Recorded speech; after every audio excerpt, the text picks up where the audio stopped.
Acts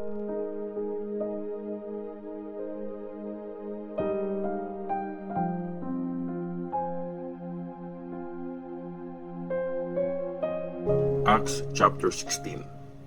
Sumama si Timothy kina Paul at Silas. Nagbiyahe si Paul papuntang Derbe at Lystra. Nakatira doon ang isang disciple na si Timothy. Jew yung nanay niya at isa ring disciple, pero yung tatay niya, Greek. Mataas ang tingin kay Timothy ng mga disciples sa Lystra at Iconium. Gusto siyang isama ni Paul, kaya sinircumcise niya ito. Ginawa niya yon kasi alam ng lahat ng Jews na nakatira doon na Greek ang tatay ni Timothy. Sa paglilibot nila sa mga bayan, pinapaalam nila sa mga disciples yung mga rules na napag-usapan ng mga apostles at leaders sa Jerusalem, at inutos nilang sundin ang mga yon. Kaya mas tumibay ang pananalig ng mga members ng mga churches at araw-araw dadadagdagan ang bilang nila. Ang vision ni Paul sa Troas. Bumiyahe sila sa region ng Phrygia at Galatia kasi pinagbawalan sila ng Holy Spirit na i-preach ang mensahe sa probinsya ng Asia. Pagdating nila sa border ng Mysia, sinubukan nilang pumunta sa probinsya ng Bithynia, pero hindi sila pinayagan ng Espiritu ni Jesus. Kaya dumaan sila sa Mysia, saka pumunta sa Troas. Nung gabing yon, nagkaroon ng vision si Paul. May nakita siyang lalaking taga Macedonia na nakatayo at nakikiusap sa kanya. Puntahan mo kami dito sa Macedonia at tulungan mo kami. Pagkakita ni Paul sa vision na to, nagready agad kaming umalis papuntang Macedonia kasi sigurado na kaming tinawag kami ng Diyos para mag-preach na magandang balita sa mga tao doon. Naging disciple si Lydia sa Philippi. Umalis kami sa Troas sakay ng barko at dumiretso sa Samothrace. Kinabukasan, nakarating kami sa Neapolis. Galing doon, pumunta kami sa Philippi, isang city sa unang district ng Macedonia at sakop din ng Rome. Nagstay kami doon ng ilang araw. Nung araw ng Sabath, lumabas kami ng city papunta sa tabing ilog. Inisip kasi naming baka may mga Jews na nag-gather doon para mag-pray. Umupo kami at nakipag-usap sa mga babaeng nagsama-sama doon. Isa si Lydia sa mga babaeng nakarinig sa amin. Galing siya sa Tiatira. Nagtitinda siya ng mamahaling tela na kulay violet at sumasamba siya sa Diyos. Binuksan ng Panginoon ang isip niya para makinig ng mabuti sa sinasabi ni Paul.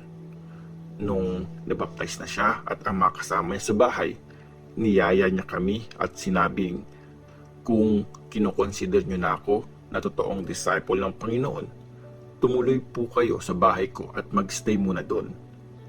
Nakumbinsi niya kaming pumunta. Sa kulungan sa Philippi. Isang araw, papunta kami noon sa lugar kung saan lagi nagpe-pray ang mga tao nung may nasalubong kaming batang babaeng alipin. Sinasapian siya ng masamang espiritu na nagbibigay sa kanya ng powers na mahulaan ang future. Malaki ang kinikita ng mga amo niya dahil sa panghuhula niya. Sinusundan niya kami ni Paul.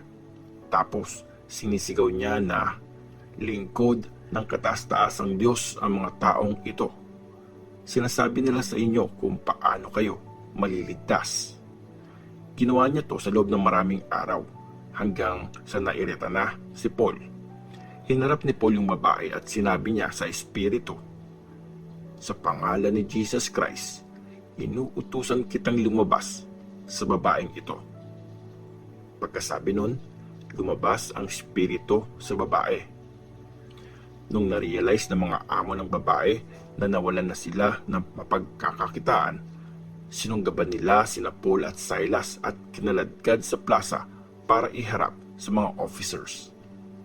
Dinala nila sina Paul at Silas sa harap ng mga Roman officers at sinabi, "Nanggugulo sa city natin itong mga Jews na to. Nagtuturo sila ng mga bagay na bawal sa batas natin. Roman citizens tayo, kaya hindi natin dapat sundin ang mga tinuturo nila. Nakisali ang mga tao sa pag-atake kina Paul at Silas. Hinubaran sila ng mga officers at pinahagupit. Pagkatapos silang hagupitin ng maraming beses, kinulong sila at inutusan yung guard ng kulungan na bantayan silang mabuti. Pagkatanggap ng utos, pinasok sila ng guard sa pinakaloob na kulungan at kinadena ang mga paa nila sa mabibigat na kahoy. Nung maghahating gabi na, nagpe-pray sina Paul at Silas at kumakanta ng mga hymns para sa Diyos. Nakikinig sa kanila yung ibang mga nakakulong. Maya-maya, biglang lumindol ng malakas at nayanig yung pundasyon ng kulungan. Biglang bumukas lahat ng mga pinto at nakalas ang mga kadena ng lahat ng mga nakakulong. Nagising yung guard at nakita niyang nakabukas yung mga pinto. Akala niya, tumakas na yung mga nakakulong kaya hinugot niya ang patalim niya para magpakamatay. Pero sumigaw si Paul, "Huwag mong saktan ang sarili mo. Nandito kaming lahat." Humingi ng ilaw yung guard at pumasok siya sa kulungan. Nanginginig siyang lumuhod sa harap ni Paul at Silas. Dinala niya sila sa labas at tinanong, "Mga sir, ano ang gagawin ko para maligtas?" Sumagot sila, "Maniwala ka sa Panginoong Jesus at maliligtas ka, ikaw at ang pamilya mo." Tapos, pinreach nila ang salita ng Panginoon sa kanya at sa lahat ng kasama niya sa bahay. Nung oras ding yon, sinama sila ng guard at hinugasan nito ang mga sugat nila. Tapos, nagpabaptize agad siya at ang buong pamilya niya. Pinatuloy niya sila sa bahay niya at binigyan sila ng makakain. Masayang masaya siya at ang buong pamilya niya kasi naniniwala sila sa Diyos ngayon. Kinabukasan, nagbigay ng utos ang mga Roman officers sa mga pulis. "Palayain niyo na ang mga lalaking yan." Kaya sinabi ng guard kay Paul, "Inutos po ng mga officers na palayain na kayo. Lumabas na kayo at umalis ng payapa." Pero sabi ng Paul sa mga pulis, "Mga Roman citizens kami. Wala kaming kahit anong kasalanan pero pinahagupit kami in public at kinulong nila kami. Tapos ngayon, palalayain nila kami ng palihim? Hindi pwede yun. Dapat pumunta dito yung mga Roman officers at sila mismo magpalabas sa amin." Nireport ito ng mga pulis sa Roman officers.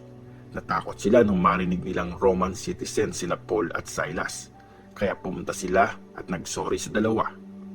Sinamahan nila sina Paul at Silas palabas ng kulungan at pinakiusapang umalis na sa city. Pagkalabas ng kulungan, pumunta sina Paul at Silas sa bahay ni Lydia at dinatnan nila doon ang mga disciples. Pinalakas nila ang loob ng mga nandun, saka sila umalis.